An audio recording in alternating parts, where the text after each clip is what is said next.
नमस्कार मित्रों, फिर से स्वागत है आपका हमारे इस चैनल पर, जिसमें हम करवाने जा रहे हैं आपको यूपीपीसीएल के पेपर।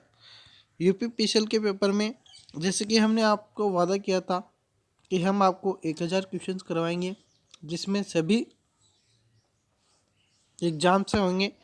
तो अभी एक यूपीपीसीएल का पेपर चल रहा है, जिसमें हमने 100 क्वेश्चंस करवा दिए हैं। आज फिर ऐड होंगे 25 क्वेश्चंस, यानी कि डेली अपन 25 क्वेश्चंस कर रहे हैं। तो जैसे ही पेपर पूरा समाप्त होगा, उसी के बाद हम दूसरे पेपर पर चलेंगे। ठीक है, तो 25 क्वेश्चंस आज करेंगे इसी पेपर से। दोस्तों, अगर आपने अभी तक हमारे चैनल को सब्सक्राइब नहीं किया है तो चैनल को सब्सक्राइब कर लीजिए, ताकि आपको अच्छे से अच्छे क्वेश्चंस मिलते रहें और आपको फ़ायदा होता रहे और आप अच्छी प्रकार से तैयारी कर सके, ताकि आपको भी पता चले कि किस प्रकार के क्वेश्चंस एग्जामों में टेक्निकल से पूछे जाते हैं और पूछे गए हैं। ठीक है, तो मैं ले चलता हूँ आज के क्वेश्चंस पर।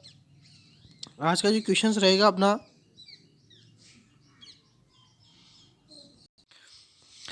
क्वेश्चंस आपके सामने दोस्तों। आज का जो कि पहला ही क्वेश्चन है आज का, घरेलू मिक्सर की निर्धारित शक्ति है। घरेलू मिक्सर की जो मिक्सर होता है कि निर्धारित शक्ति यानी कि वाट क्षमता क्या है।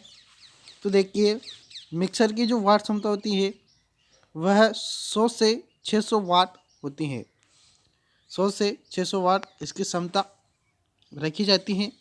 अगला क्वेश्चन है आपका, प्लेट भूयोजन के लिए पृथ्वी में गड्ढा से कम नहीं खोदना नहीं होना चाहिए। यानी कि देखिए, जो गड्ढा खोदा जाता है प्लेट अर्थिंग के लिए, वह कितनी गहराई तक खोदा जाना चाहिए। तो उसको 3 मीटर तक गहराई में खोदा जाना चाहिए।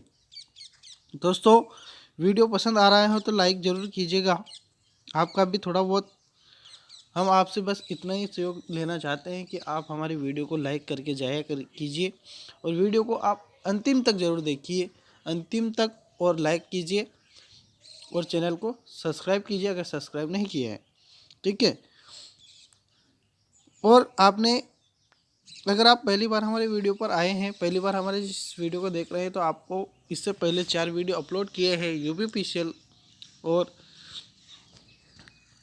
यूपीपीसीएल के एग्ज़ाम से क्वेश्चंस हमने लिए हैं। 100 क्वेश्चंस, उनको देखिए, आपको बहुत फ़ायदा होगा। देखिए, आपको प्ले लिस्ट में वह क्वेश्चंस मिल जाएंगे, नहीं तो हमने डिस्क्रिप्शन में लिंक ज़रूर दिया है। और दोस्तों, आप टेलीग्राम ऐप्स से भी जुड़ जाइए। हमारे चैनल है टेलीग्राम, वहाँ पर आपको सभी वीडियो मिल जाएंगे। जो पुराने वीडियो हैं वह भी आपको वहाँ पर मिल जाएंगे। ठीक है, BIS, यानी कि अगर आपको है ना जो नोटिफिकेशन नहीं आता, सब्सक्राइब करने के बाद भी अगर नोटिफिकेशन टाइम पर नहीं आता, तो टेलीग्राम पर आपको वीडियो मिल जाएगा। तो आप टेलीग्राम ऐप से जुड़ जाइए और हमारे चैनल से जुड़ जाइए। डिस्क्रिप्शन में हमारा लिंक दिया है, तो वहाँ पर से आप ज्वाइन हो जाइए टेलीग्राम पर। ठीक है, BIS, ब्यूरो इंडियन स्टैंडर्ड के अनुसार किसी भी संस्थापन में अनुमत अधिकतम रिसाव विद्युत धारा पूर्ण भार विद्युत धारा का होता है। तो देखिए, 1/5000 होता है। 1/5000 होता है। ठीक है, अगला क्वेश्चन है आपका, BIS के अनुसार। देखिए, BIS के नियम के अनुसार भी बहुत सारे क्वेश्चंस बनाए हैं। के अनुसार तीनों फेजों के न्यूट्रल तार के क्रमागत रंग, सॉरी, तीनों फेज तार और न्यूट्रल तार के क्रमागत रंग होते हैं। तो तीनों फेज है RYB। ठीक है, ये तो ध्यान रखना आप, RYB और न्यूट्रल तार, ये चारों क्रम इस प्रकार से हैं। तो R से बन जाएगा आपका लाल, Y से बन जाएगा पीला और B से बन जाएगा ब्लू, और N है तो आपका न्यूट्रल तार हमेशा ध्यान रखना काला होता है। काला, यानी कि आपका क्वेश्चन ऑप्शंस हो जाएगा दूसरा, लाल, पीला, नीला और काला। आंसर आपका सही हो जाएगा। अगला जो क्वेश्चन है, 5वां नंबर क्वेश्चन से आज का, 2 वाट मीटर वाली विधि का उपयोग 3 फेज प्रणाली में ऊर्जा मापने के लिए तब किया जाता है जब हो तो संतुलित और असंतुलित भार हो, संतुलित और असंतुलित भार हो, तब इस प्रणाली का उपयोग किया जाता है 2 वाट मीटर वाली विधि का। ठीक है, अगला क्वेश्चन है, अल्टरनेटर के सिद्धांत पर काम करते हैं। अल्टरनेटर जो है किस सिद्धांत पर कार्य करते हैं, तो फैराडे के नियम पर कार्य करते हैं। ठीक है, डीसी मोटर, एसी मोटर सभी इसी पर ही काम करते हैं, फैराडे के नियम पर। घनाकार कोण की एसआई इकाई है। घनाकार को सॉलिड भी बोलते हैं। कोण की एसआई इकाई क्या है, तो स्टेरेडियन, स्टेरेडियन इसकी इकाई है। अगला क्वेश्चन से, प्रेरण मोटर का स्टेटर से बनाया जाता है। देखिए, प्रेरण मोटर यानी कि इंडक्शन मोटर, इंडक्शन भी बोला जाता है, कि स्टेटर को किससे बनाया जाता है, तो सिलिकॉन इस्पात, सिलिकॉन इस्पात से बनाया जाता है। ठीक है, अगला क्वेश्चन से, और इसमें वाइंडिंग की जाती है तांबे की, ये ध्यान रखना। पूर्ण अंतराल वाइंडिंग में, पूर्ण अंतराल वाइंडिंग में कुंडली अंतराल छोटी होती है क्या, पोल अंतराल से, या कुंडली अंतराल बड़ी होती है पोल अंतराल से, या कुंडली अंतराल बराबर पोल अंतराल होता है, या कुंडली अंतराल बराबर पश्य अंतराल होता है। तो दोस्तों इसमें से 3 वाला ऑप्शन आपका सही रहेगा, कुंडली अंतराल बराबर पोल अंतराल होता है पूर्ण अंतराल वाइंडिंग में। ठीक है, अगला क्वेश्चन से, वाइंडिंग का सबसे सस्ता और आसान तरीका क्या है। देखिए, वाइंडिंग का सबसे सस्ता और आसान तरीका है क्लिट वायरिंग। क्लिट वायरिंग जो है वो बहुत ही सस्ती और आसान तरीका से की जाती है। कौन नियम बताता है कि जंक्शन पर करंट के संगमन का बीजीय अलजेब्रिय योग शून्य होता है, तो किरचॉफ का नियम बताता है। किरचॉफ का नियम क्या होता है दोस्तों, मैं बता देता हूँ आपको।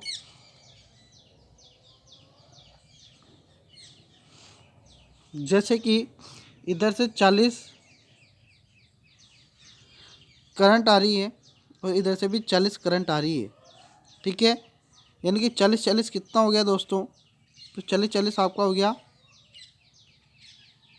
ओके, 40 आपका हो गया 80। तो 80 तो आ रहा है करंट, है ना, दोनों से आ रहे हैं, इससे भी और इससे भी। अब इधर कितना 3 है ना, तो देखिए इससे निकलेगा 20, इससे निकल जाएगा 30, इससे निकल जाएगा और 30 इससे निकल जाएगा, यानी कि इनसे निकलेगा। अब आया यहाँ पर 40, टोटल यहाँ पर कितना हुआ 40, 40 और 40 कितना हुआ 80। अब 80 वापस से निकल गया, तो यानी कि यहाँ पर कितना बच गया 0। तो इसी को किरचॉफ का नियम बोलते हैं, जितना आएगा और उतना जाएगा। जैसे कि आपने देखा होगा सड़क के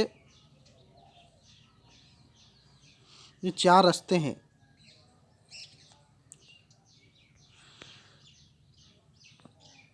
सड़क के ये 4 रास्ते हैं, इधर से भी वाहन आ रहे हैं, इधर से भी वाहन आ रहे हैं। ठीक है, इधर से भी आ रहे हैं, सामने से नहीं आ रहे, ऊपर से। ठीक है, 3 तरफ से आ रहे हैं। अब देखिए बच्चा कौन सा, ये रास्ता, तो इस तरफ क्या हो रहा है, साधन जा रहे हैं, इधर साधन जा रहे हैं। तो जितना भी साधन आया, इधर से भी आया, इधर से भी आया, इधर से भी आया, तो यहाँ थोड़ी रुका, सभी क्या होगा, इधर जा रहा है। तो यहाँ पर कितना होगा 0, क्योंकि आ रहा है और जा रहा है। तो इसी को किरचॉफ का नियम बोला जाता है। ठीक है, 0 रहता है वहाँ पर, बिल्कुल वहाँ पर कुछ नहीं बचता। इलेक्ट्रिक इक्यूबेटरों का उपयोग में होता है, तो पोल्ट्री फार्म पोल्ट्री फार्म में इनका उपयोग होता है। अगला क्वेश्चन है दोस्तों, कोरोना प्रभाव को द्वारा कम किया जाता है। ये कोरोना नहीं है, ये कोरोना तारों पर लगने वाला एक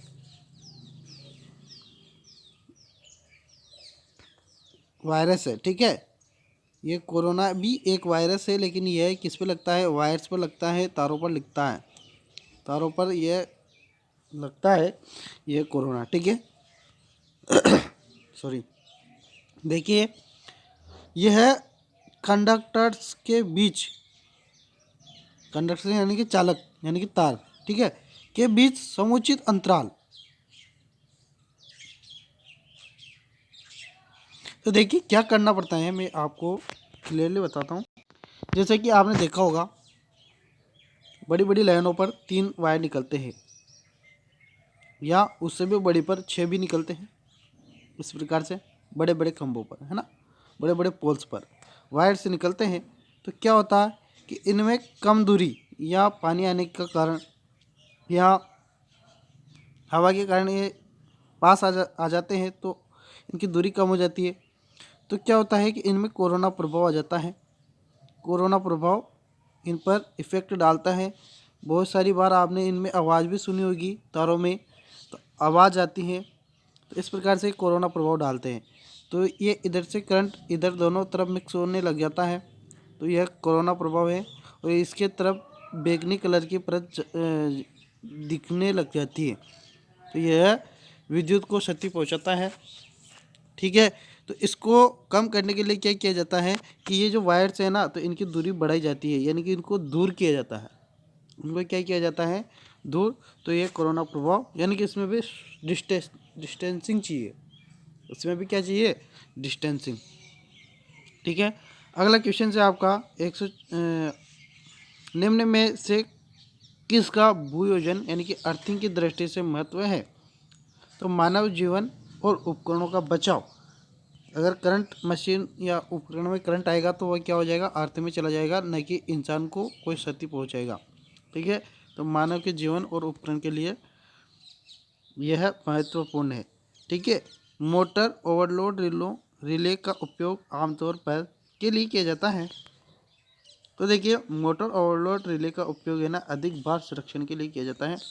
अगर मोटर्स पर अधिक भार है तो वह क्या हो जाएगा, एमसीबी गिर जाएगी, ओवरलोड रिले सर्किट को ओपन कर देगा, ठीक है। अगला क्वेश्चन से एमएमएफ का पूर्ण रूप क्या है। तो इसका जो पूर्ण रूप है, पूरा नाम है, फुल फॉर्म है, वह है मैग्नेटो मोटिव फोर्स, ठीक है। एक और दोस्तों, मैंने पिछली क्लास में बताया था ईएमएफ, ईएमएफ का पूरा नाम, तो इसका होता है इलेक्ट्रो मोटिव फोर्स, ठीक है।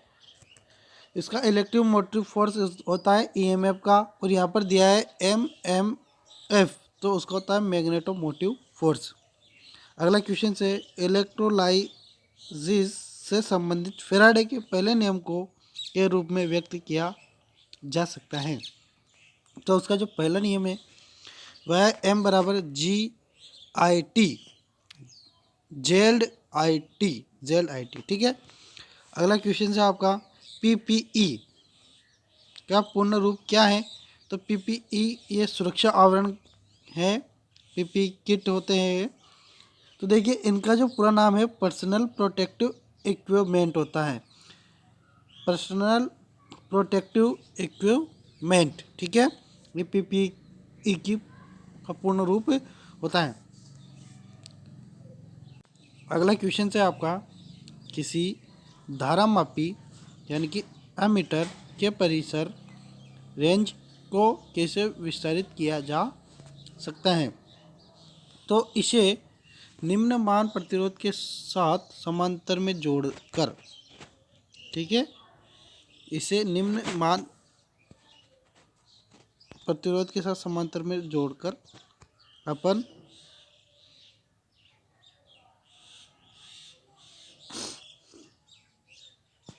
ये अंजाम दे सकते हैं। अगला क्वेश्चन है आपका उच्च गतिशील प्रत्यावर्ती में उपयोगी घूर्णीय रोटर्स, घूर्णित्र होता है रोटर्स, हिंदी में बोला जाता है घूर्णित्र रोटर्स है, तो है बेलनाकार पोल घूर्णित्र, ठीक है। उच्च गति के लिए अपन इसको लेंगे। अगला क्वेश्चन से, सीसा अम्ल वाली किसी बैटरी में इलेक्ट्रोलाइट होता है?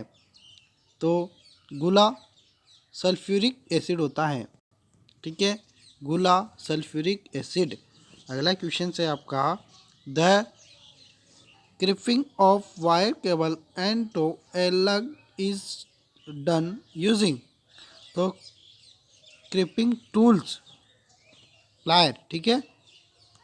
अगला क्वेश्चन से, कोई अष्टपोल परिवर्तक 750 एम्पियर राउंड पर मिनट, ठीक है, पर चल रहा है। इस प्रत्यावर्ती अल्टरनेटर की आवृत्ति क्या होगी? देखिए, कोई अष्टपोल, पोल कितने हैं? 8 है, P बराबर 8 और RPM है, यानी कि N बराबर गति है 750 और अपन को निकालना है फ्रीक्वेंसी। ठीक है, इसका बहुत ही सिंपल फॉर्मूला है दोस्तों। P आपको अपन को निकालना है फ्रीक्वेंसी बराबर PN अपॉन 120। यह है P यानी कि पोल, N यानी कि गति, F यानी कि फ्रीक्वेंसी अपन को निकालनी है। P बराबर क्या है, कितना है? तो 8 है। इसको मैं मिटा देता हूँ, यहाँ पर रख देंगे अपन मान। तो 8 है इंटू, और गति कितनी है? 750 है ना। इससे ये कटेगा, दोनों को गुणा करेंगे, कितना हो जाएगा? 75 को 8 से, 8 पंजी 40,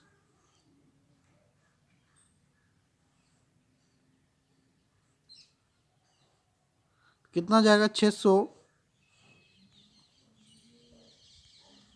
600 बटे 12 आ जाएगा, है ना। तो इससे कटेगा तो कितनी बार कटेगा? 50 बार। ठीक है, तो इसी से आपका आंसर आ जाएगा 50 फ्रीक्वेंसी। ठीक है। अगला क्वेश्चन से आपका, अर्ध तरंग दिष्टकारी की दिष्टकरण क्षमता होती है, तो इसकी होती है 40.6% होती है। ठीक है, 40.6 होती है दोस्तों। अगला क्वेश्चन से आपका, आज का अंतिम क्वेश्चन से, 4 ओम वाले 4 प्रतिरोध समांतर जोड़े जाते हैं, कुल प्रतिरोध होगा। देखिए, समांतर में 4 प्रतिरोध जोड़े जाते हैं। समांतर में अगर मान समान है, 4 ओम के हैं सभी, और प्रतिरोध कितने हैं? 4 हैं, तो 4 में अपन 4 के भाग देंगे। ये ध्यान रखना, 4 ओम वाले हैं और 4 प्रतिरोध है जिनको समांतर में जोड़े जाते हैं, तो 4 के भाग देंगे।